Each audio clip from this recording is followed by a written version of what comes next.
Good morning. स्वागत है आप सभी का मेरे यूट्यूब चैनल में केमिस्ट्री बाय पंकज जायसवाल। कल तक हम लोगों ने जो डिस्कशन किया था वो हमने विलयन के अणुसंख्य गुण में क्वालिटेटिव प्रॉपर्टीज़ ऑफ सॉल्यूशन में पहली क्वालिटेटिव प्रॉपर्टी हम लोगों ने पढ़ी थी जिसका नाम था relative lowering of vapour pressure, यानी कि वाष्प दाब का आपेक्षिक अवनमन। इस पे हमने काफ़ी चर्चा की थी और डिटेल में पढ़ा था और उसमें कुछ उदाहरण भी हमने करवाए थे आप लोगों को और कुछ सवाल दिए थे। आशा आप लोगों को सब समझ में आ गया होगा। आज हम दूसरे क्वालिटेटिव प्रॉपर्टी की तरफ बढ़ते हैं। देखिए, जितनी भी लगभग क्वालिटेटिव प्रॉपर्टीज़ हैं वो सभी वाष्प दाब पर ही निर्भर करती हैं। जैसे अगली क्वालिटेटिव प्रॉपर्टी में क्वथनांक की चर्चा होगी, बॉइलिंग पॉइंट की चर्चा होगी। तो बॉइलिंग पॉइंट क्या है? बॉइलिंग पॉइंट किसी भी लिक्विड का वह ताप है जिसपे लिक्विड का वाष्प दाब वायुमंडलीय दाब के बराबर हो जाता है। जब आप जल को गर्म करते हैं तो जल साधारण ताप पर जल का वाष्प दाब बहुत कम होता है, लेकिन जब जल का ताप धीरे धीरे बढ़ने लगता है तो उसका वाष्प दाब भी धीरे धीरे बढ़ने लगता है, क्योंकि हमने आपको पहले ही बताया है कि टेम्परेचर बढ़ने पर वाष्प दाब यानी वेपर प्रेशर की वैल्यू बढ़ती है। तो वाष्प दाब धीरे धीरे बढ़ने लगता है और जैसे ही 100 डिग्री सेंटीग्रेड टेम्परेचर पहुंचता है वाष्प दाब जल का वायुमंडलीय दाब के बराबर हो जाता है, मतलब कि 760 मिलीमीटर हो जाता है। और इसी वजह से लिक्विड जल आपका उबलने लगता है ना। और उबलने के बाद उसका वेपराइजेशन स्टार्ट हो जाता है। तो अगर आप आपने जल लिया और जल में आपने क्या किया कि कोई अवाष्पशील पदार्थ घोल दिया, तो हमने आपको समझाया था अवाष्पशील पदार्थ घोलने पर विलयन का वाष्प दाब जल के वाष्प दाब से कम हो जाएगा। जब वाष्प दाब घट जाएगा तब घटे हुए वाष्प दाब को वापस वायुमंडलीय दाब पर हम पहुंचाएंगे, तब विलयन का बॉइलिंग स्टार्ट होगा। तो वापस उसको वायुमंडलीय दाब पे पहुंचाने के लिए अब आपको ज़्यादा वाष्प दाब बढ़ाना पड़ेगा, यानी कि टेम्परेचर की ज़्यादा ज़रूरत पड़ेगी। इसीलिए विलायक को जब विलयन में परिवर्तित करते हैं तो आप जानते हैं वाष्प दाब घट जाता है। वाष्प दाब घट जाने की वजह से उसका बॉइलिंग पॉइंट बढ़ जाता है। पहले वो 90 डिग्री सेंटीग्रेड पे बॉयल हो रहा था, लिक्विड यानी विलायक जो है 90 डिग्री सेंटीग्रेड पे माना बॉयल हो रहा था, तो मतलब 90 डिग्री सेंटीग्रेड पर उसका वाष्प दाब वायुमंडलीय दाब के बराबर था। लेकिन जैसे ही विलयन बनाया आपने अवाष्पशील पदार्थ को घोलकर, वैसे ही उसका वाष्प दाब पहले से कम हो गया। अब जब नीचे आ गया वाष्प दाब तो वापस उसको वायुमंडलीय तक पहुंचाने के लिए अब ज़्यादा टेम्परेचर की ज़रूरत पड़ेगी। तो इसलिए विलयन का जो बॉइलिंग पॉइंट है, विलयन का जो क्वथनांक है, वो पहले से बढ़ जाएगा। और विलयन के क्वथनांक में होने वाली इस वृद्धि को ही हम लोग एलिवेशन इन बॉइलिंग पॉइंट या क्वथनांक का उन्नयन कहते हैं, डेल्टा टी बी से प्रदर्शित करते हैं। यहाँ देखिए, आपको मैंने मेंशन किया है डेल्टा टी बी, है ना। तो डेल्टा टी बी का मतलब क्वथनांक का उन्नयन, एलिवेशन इन बॉइलिंग पॉइंट। और इसका मतलब ये है कि विलयन का क्वथनांक ज़्यादा है, शुद्ध विलायक का क्वथनांक कम था, तो इसका मतलब कि ज़्यादा में से कम को घटाएंगे तो विलयन के क्वथनांक में से शुद्ध विलायक के क्वथनांक को घटा दें तो आपको क्वथनांक का उन्नयन मिल जाएगा। ये टी बी मतलब बॉइलिंग पॉइंट, और एस का मतलब सॉल्यूशन, और टी बी का मतलब बॉइलिंग पॉइंट, और नॉट का मतलब विलायक। इसको डेरिवेशन के माध्यम से समझते हैं कि क्या delta T B qualitative property है कि नहीं। तो एक हमने ग्राफ प्लॉट किया वाष्प दाब और ताप के बीच, टेम्परेचर के बीच। तो देखिए, वाष्प दाब विलायक का ज़्यादा होता है, विलयन का कम होता है। यहाँ पे स्पष्ट कर लें, ये विलयन है। तो विलयन का हमने पिछली क्लास में पढ़ा है कि विलयन का वाष्प दाब कम होता है, विलायक का वाष्प दाब ज़्यादा होता है। तो विलायक का ग्राफ ऊपर से जाएगा क्योंकि वाष्प दाब अधिक है, और विलयन का ग्राफ नीचे से जाएगा। ये वायुमंडलीय दाब है। यहाँ पर जब आपका विलायक या विलयन पहुँचेगा तो वायुमंडलीय दाब के बराबर उसका वाष्प दाब हो जाएगा और वो उबलने लगेगा। तो ये देखिए, विलायक ये टी बी नॉट टेम्परेचर पे बॉयल होता है और विलयन देखिए आगे बढ़ गया TBS टेम्परेचर पे बॉयल हुआ, तो यही डिफरेंस डेल्टा TB है। और ये देखिए करेस्पॉन्डिंग जो प्रेशर है विलायक का P0 वेपर प्रेशर और विलियन का वेपर प्रेशर PS। तो ये जो डिफरेंस है ये प्रेशर का डिफरेंस है और ये टेम्परेचर का डिफरेंस है। तो ये डिफरेंस डायरेक्टली प्रोपोर्शनल होते हैं, ये हम सबको पता है। तो डेल्टा TB TBS माइनस TB0 is proportional to P0 minus PS। ये अंतर, ये डिफरेंस। तो वाष्प दाब के आपेक्षिक अनुबंध से बात करें तनु विलयन के लिए तो P0 minus PS upon P0 small n upon capital N होता है। कैपिटल N विलायक के मोलों की संख्या, तो विलायक का भार बटे विलायक का अणुभार, तो अणुभार ऊपर चला जाएगा। अगर शुद्ध विलायक लें तो P0 की वैल्यू और कैपिटल M यानी मॉलिक्यूलर वेट की वैल्यू ये कांस्टेंट होगी। भाई कोई भी विलायक होगा, अगर आपने जल लिया तो जल का वाष्प दाब फिक्स होगा ना, और जल का मॉलिक्यूलर वेट यानी अणुभार भी 18 फिक्स है, तो ये कांस्टेंट है। तो इन दोनों कांस्टेंट को अगर यहाँ से हटा दिया जाए, एक ये कांस्टेंट और एक ये कांस्टेंट को यहाँ से हटा दिया जाए, तो कांस्टेंट को हटाने पर प्रोपोर्शनैलिटी साइन आ जाता है, अनुक्रमानुपाती का चिन्ह आ जाता है।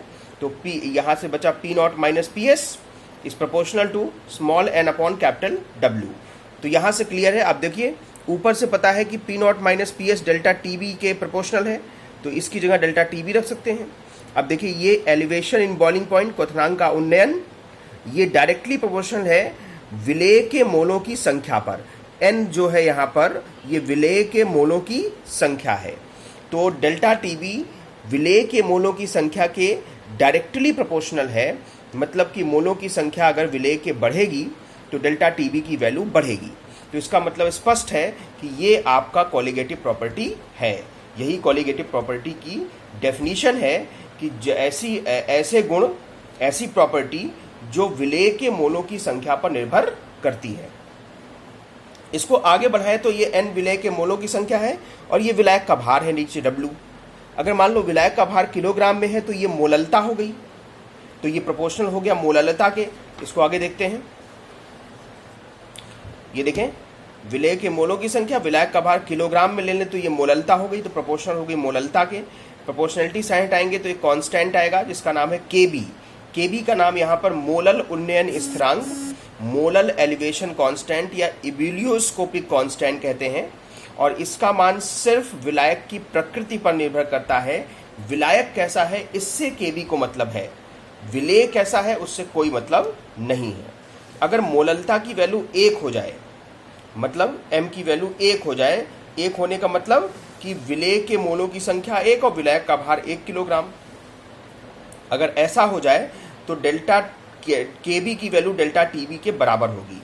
इसका मतलब कि 1 किलोग्राम विलायक में किसी आवासशील वैद्युत अनपघट्य पदार्थ का 1 मोल घोलने पर क्वथनांक का उन्नयन विलायक का मोलल उन्नयन स्थिरांक कहलाता है। इसका मात्रक देखिए, KB का मात्रक डेल्टा TB अपॉन M होगा। तो डेल्टा TB टेम्परेचर है, तो डिग्री सेंटीग्रेड या केल्विन प्रति मोलल। तो ये देखिए केल्विन प्रति मोलल, या इसको और मोलल को तोड़ दिया जाए तो केल्विन किलोग्राम प्रति मोल इसका मात्रक होगा। हर एक विलायक का एक निश्चित और स्थिर मोलल उन्नयन स्थिरांक होता है। अलग अलग विलायक का अलग अलग होता है। जैसे यहाँ पे कुछ चार्ट में दिया है, जल का 0.51 केल्विन किलोग्राम प्रति मोल, इथाइल अल्कोहल का 1.2 केल्विन किलोग्राम प्रति मोल, एसीटोन का 1.72 केल्विन किलोग्राम प्रति मोल, बेंजीन का 2.63 केल्विन किलोग्राम प्रति मोल, क्लोरोफॉर्म का 3.85 केल्विन किलोग्राम प्रति मोल और कार्बन टेट्राक्लोराइड का 5.02 केल्विन किलोग्राम प्रति मोल। अगर विलायक पे ही निर्भर कर रहा है तो विलायक के क्वथनांक और मोलल उन्नयन स्थिरांक में ये रिलेशन होता है। KB की value mRTB0 square 1000 upon enthalpy of vaporisation. M का मतलब विलायक का अणुभार, R आप जानते हो गैस नियतांक है, ये विलायक का क्वथनांक, और ये एंथैल्पी ऑफ वेपराइजेशन है। मतलब जब हम लिक्विड को वेपराइज करेंगे, सॉल्वेंट को वेपराइज करेंगे तो कितना एंथैल्पी चेंज होगा उसकी वैल्यू है। इस M को अगर यहाँ नीचे ले आए तो डेल्टा H अपॉन M हो जाएगा, और इस क्वांटिटी को लेटेंट हीट ऑफ वेपराइजेशन कहते हैं, गुप्त ऊष्मा। आगे बढ़ते हैं। ये देखिए उस फॉर्मूले में सभी चीज़ों का क्या है ये दिखा है। विलायक का मोलर द्रव्यमान, गैस नियतांक जिसका मान आपको इतना ही रखना है कैलोरी पर केल्विन प्रति मोल में, डेल्टा टीवी विलायक का क्वथनांक, ये एंथैल्पी ऑफ वेपराइजेशन, ये वाष्पन की गुप्त ऊष्मा, इसकी वैल्यू कैलोरी प्रति ग्राम में होनी चाहिए। कुछ सवाल लेते हैं इस पे, इसको समझने के लिए और डीप से। जैसे उदाहरण 1 लिया, ग्लूकोज के एक जलीय विलयन में 12 ग्राम ग्लूकोज 100 ग्राम जल में विलीन है का क्वथनांक ज्ञात कीजिए। उस विलयन का क्वथनांक ज्ञात कीजिए। जल का मोलल उन्नयन स्थिरांक इतना है। तो देखें Kb की वैल्यू दिया है, तो मोललता निकाल लीजिए। मोललता क्या होगा, विलेय का भार बटे विलेय का अणुभार। तो विलेय का भार 12 ग्राम है, अणुभार ग्लूकोज है 180 है, और बटे विलायक का भार किलोग्राम में, विलायक 100 ग्राम है। 1000 से भाग दे देंगे, 1000 ऊपर चला जाएगा। इसको सॉल्व कर लिया, 12/18 आया 0.67। अब मोललता पता है, Kb पता है, तो डेल्टा Tb निकाल लें। 0.51 इंटू 0.67 0.34 आता है।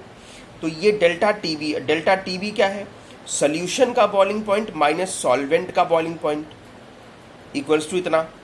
तो सोल्यूशन का बॉइलिंग पॉइंट चाहिए था ना हम लोगों को, तो सोल्यूशन का बॉइलिंग पॉइंट, ये सॉल्वेंट का बॉइलिंग पॉइंट, सॉल्वेंट वाटर है, बॉइलिंग पॉइंट 100 डिग्री सेंटीग्रेड होता है, इसको उधर भेज देंगे तो इसमें जुड़ जाएगा। तो 100 प्लस 0.34 100.34 विलियन का जो है क्वथनांक होगा। अगले सवाल पे आते हैं। एक कार्बनिक पदार्थ के जलीय विलयन में 6 ग्राम पदार्थ 100 ग्राम जल में घुला है का क्वथनांक इतना है, मतलब विलयन का क्वथनांक है ना, डेल्टा टीबी नहीं, डेल्टा टीबी आपको निकालना पड़ेगा, विलयन का क्वथनांक है ये, है ना। पदार्थ के अणुभार की गणना कीजिए, जल के लिए Kb इतना है। तो डेल्टा टीबी पहले निकालना होगा। डेल्टा टीबी आपको मैंने अभी समझाया था क्या होता है, सोल्यूशन का बॉइलिंग पॉइंट माइनस सॉल्वेंट का बॉइलिंग पॉइंट। तो सोल्यूशन का बॉइलिंग पॉइंट क्वेश्चन में दिया 100.51 और सॉल्वेंट वाटर है, वाटर का बॉइलिंग पॉइंट 100 डिग्री सेंटीग्रेड। तो घटा लिया हमने तो 0.51 डिग्री सेंटीग्रेड आया। Kb की वैल्यू भी 0.51 डिग्री सेंटीग्रेड प्रति पर मोलल दिया है। तो इसका मॉलिक्यूलर वेट, मोलरिटी पहले निकाल लें, मोलरता है ना। विलेय का ग्राम में भार 6 ग्राम, विलेय का अणुभार नहीं पता, उसको हमने विलेय के अणुभार को m' मान लिया, बटे विलायक का भार किलोग्राम में, विलायक 100 ग्राम है, किलोग्राम में बदलने के लिए 1000 से भाग देंगे, 1000 ऊपर चला जाएगा, ये 60/m' आया। तो ये मोललता हो गई, ये Kb हो गया, ये डेल्टा Tb हो गया, सभी की वैल्यूज रख दिया हमने। m' अननोन है, m' 60 ग्राम प्रति मोल आया। इस तरह अगले क्वेश्चन की तरफ बढ़ते हैं। उदाहरण नंबर 3, 0.25 ग्राम नैफ्थलीन जिसका मोलर द्रव्यमान 128 ग्राम प्रति मोल है को 50 ग्राम कार्बन टेट्राक्लोराइड में विलीन करने पर विलायक के विलयन के क्वथनांक में उन्नयन 0.2 डिग्री सेंटीग्रेड, मतलब विलयन के क्वथनांक में उन्नयन की बात हो रही है, मतलब डेल्टा Tb 0.2 डिग्री सेंटीग्रेड है ना। विलेय का भार दिया है, विलेय का अणुभार दिया है, और यहाँ विलायक है कार्बन टेट्राक्लोराइड, विलायक का भी भार दिया है। जबकि 0.62 ग्राम अज्ञात विलेय को उसी विलायक, मतलब इसी विलायक को हमने नहीं बदला। इसका मतलब समझिएगा कि जब इस विलायक में हमने नैफ्थलीन को मिलाया तो यहाँ पे इस विलायक का जो Kb का वैल्यू होगा वही अगले वाले पोर्शन में भी Kb का वैल्यू होगा, क्योंकि विलायक को हमने चेंज नहीं किया है। उसी विलायक की समान मात्रा, मतलब इसी 50 ग्राम मात्रा में विलीन करने पर विलयन के क्वथनांक में उन्नयन इतना होता है। तो अज्ञात विलयन का अणुभार ज्ञात करिए। तो पहले नैफ्थलीन के लिए निकालें। जब विलेय आपका नैफ्थलीन है तो 0.25 ग्राम नैफ्थलीन को 50 ग्राम कार्बन टेट्राक्लोराइड में विलीन किया गया। डेल्टा Tb 0.2 है, तो 0.2 Kb आपको नहीं पता है। विलेय का भार, विलेय का अणुभार, विलायक का भार किलोग्राम में, तो 50/1000, 1000 ऊपर चला गया। ये सॉल्व किया तो Kb इंटू 5/128 आया। तो Kb की वैल्यू 128 उधर हो जाएगा, मल्टीप्लाई हो जाएगा और 5 से डिवाइड हो जाएगा। तो 5.12 डिग्री सेंटीग्रेड किलोग्राम प्रति मोल। ये जो वैल्यू आई, ये कार्बन टेट्राक्लोराइड के Kb की जो वैल्यू आई, अगले सेक्शन में जो अज्ञात विलेय हमने घोला है उस अज्ञात विलेय में हमें अज्ञात विलेय का अणुभार नहीं पता है, लेकिन Kb विलायक वही है, तो Kb की वैल्यू वही रहेगी। डेल्टा Tb की वैल्यू 0.64 दिया है ना, तो 0.64। अब Kb की वैल्यू वही रहेगी, विलेय का भार 0.62, अणुभार m डैश मान लिया, 50 ग्राम उसी मात्रा में विलीन किया गया है, 50 ग्राम बटे 1000, तो 1000 ऊपर चला गया। तो m डैश की वैल्यू हमने ये सॉल्व करके निकाला तो 99.2 ग्राम प्रति मोल आई। ये अज्ञात विलेय का अणुभार है। तो ये आशा है आप लोगों को सबको समझ में आ गया होगा। अब इस पे कुछ अभ्यास प्रश्न मैं आपको 2 दे रहा हूँ, इसको आप अपने से करने का प्रयास करें।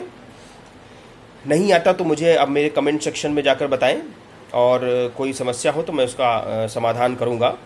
पहला प्रश्न है 12.2 ग्राम बेंजोइक एसिड। बेंजोइक एसिड को मैं यहाँ दिखा दे रहा हूँ, ये होता है बेंजोइक एसिड। ये बेंजीन और ऊपर बॉन्ड के साथ COOH, मतलब 6 कार्बन अणुसूत्र की बात करें, 6 कार्बन और 1 कार्बन, ये 7 कार्बन, और यहाँ पे हाइड्रोजन नहीं है, बाकी 5 हाइड्रोजन और एक ये हाइड्रोजन, 6 हाइड्रोजन, C7H6 और ऑक्सीजन 2 O2, ये अणुसूत्र है इसका। तो बेंजोइक अम्ल को विलीन किया गया, पहला 1 किलोग्राम एसीटोन में जिसका Kb इतना है, और दूसरा 1 किलोग्राम बेंजीन में जिसका Kb इतना है, 2.6 केल्विन किलोग्राम प्रति मोल है। मतलब 2 अलग अलग विलयनों में विलीन किया गया, एक आपका एसीटोन विलयन में, एसीटोन विलायक में, और दूसरा बेंजीन विलायक में। दोनों के 1-1 किलोग्राम लिया गया, मतलब विलायक का भार 1-1 किलोग्राम दोनों केस में है, और Kb की वैल्यू एसीटोन के लिए 1.9 केल्विन किलोग्राम प्रति मोल है, जबकि बेंजीन के लिए Kb की वैल्यू 2.6 केल्विन किलोग्राम प्रति मोल है। विलयनों के क्वथनांक में उन्नयन, मतलब जब एसीटोन में मिलाया तो क्वथनांक में उन्नयन डेल्टा TB व 0.19 डिग्री सेंटीग्रेड, और जब बेंजीन में मिलाया तो 0.13 डिग्री सेंटीग्रेड हुआ। तो बेंजोइक अम्ल का दोनों विलयनों में अणुभार ज्ञात करना है। तो देखिए, बेंजोइक अम्ल का भार पता है, विलायक का भार पता है ना, तो केवल बेंजोइक अम्ल का अणुभार नहीं पता है ना। Kb की वैल्यू पता है, डेल्टा TB की वैल्यू पता है, तो बस अणुभार निकालना है दोनों केसेस में। तो दोनों में आप अणुभार आसानी से मेरे ख्याल से निकल जाना चाहिए, किसी की कोई समस्या नहीं होनी चाहिए। दूसरा प्रश्न जो हम आपको दे रहे हैं उसमें 3.24 ग्राम सल्फर को 40 ग्राम बेंजीन में घोलने पर विलयन का क्वथनांक बेंजीन से इतना केल्विन 0.81 केल्विन बढ़ जाता है। मतलब कि ये इतना बढ़ गया, इतना केल्विन बॉइलिंग पॉइंट बढ़ गया। इसका अर्थ है कि ये डेल्टा TB है। सल्फर विलेय है तो विलेय का भार ग्राम में पता है, बेंजीन में घोला गया विलायक का भार ग्राम में पता है, किलोग्राम में बदल लेंगे। सल्फर के अणुसूत्र की गणना कीजिए और बेंजीन के Kb की वैल्यू इतनी है, 2.51 केल्विन किलोग्राम प्रति मोल है। तो अब ये समझिए कि मोललता अगर हम निकालेंगे तो मोललता में विलेय का भार बटे विलेय का अणुभार, तो सल्फर का अणुसूत्र नहीं पता है, तो आप विलेय का भार मान लीजिए कुछ भी x ग्राम या m डैश मान लीजिए विलेय का अणुभार, और बेंजीन का भार यानी कि विलायक का भार 40 ग्राम है, 1000 से भाग दे दीजिए। तो मोललता में सिर्फ एक ही चीज़ अननोन बची, सल्फर का अणुभार। इस वैल्यू को अब देखिए, डेल्टा TB भी पता है, Kb भी पता है, तो केवल अननोन क्वांटिटी एक ही बची कि सल्फर का अणुभार क्या होगा। सल्फर का अणुभार निकाल लीजिए। सल्फर